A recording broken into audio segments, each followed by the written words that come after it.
ka-vlog. So, papunta tayo ngayon sa pailaw dito sa Bulan. Ngayon, sisindihan at masasaksihan ng mga Bulaneños ang simbolo ng Pasko dito sa Bulan. At ngayon, nakasakay kami sa tricycle kasi sobrang daming sasakyan. Hindi kami nag-park dun sa sa gitna. Nag-tricycle na lang kami papunta. So, ayun. Let's get it on. Sana hindi pa kami late guys kasi ang sabi 6 PM. Tapos ang oras ngayon ay mga 6:15 na. Oh no! Kaya pala hindi kami nakadaan sa street na to kanina kung may dito. May saod daw. Nandito ang ating mga ukay. Kung gusto ninyong bumili, may 50, may 10, at meron ding tag 20. May 10 din. Yan guys, so napakarami Salukuyan natin binabaybay ang street dito sa may Freedom Park. At napakaraming motor, tricycle, at mga... Ay, tapos na? Parang tapos na guys.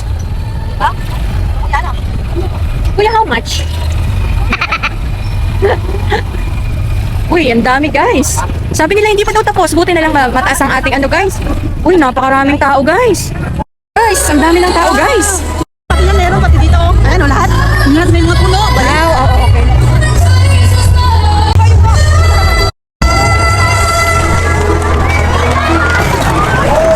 A Christmas brand lighting ceremony is important as a cultural marker for the tardiness. Honorable Mayor Romeo. Saktong-sakto yung dating namin guys kasi nag-start na ng program.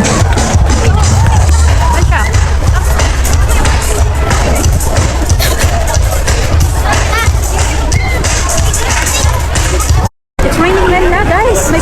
Magbili tayo. Kagalamanan at pagkabilan. Sa gihapon, sa namatulong, sa namatulong sa bulan, gusto ko namin masalamatan po sila.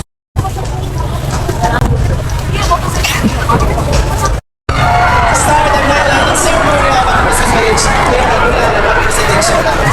Kaya let's do the countdown please. Nauna guys.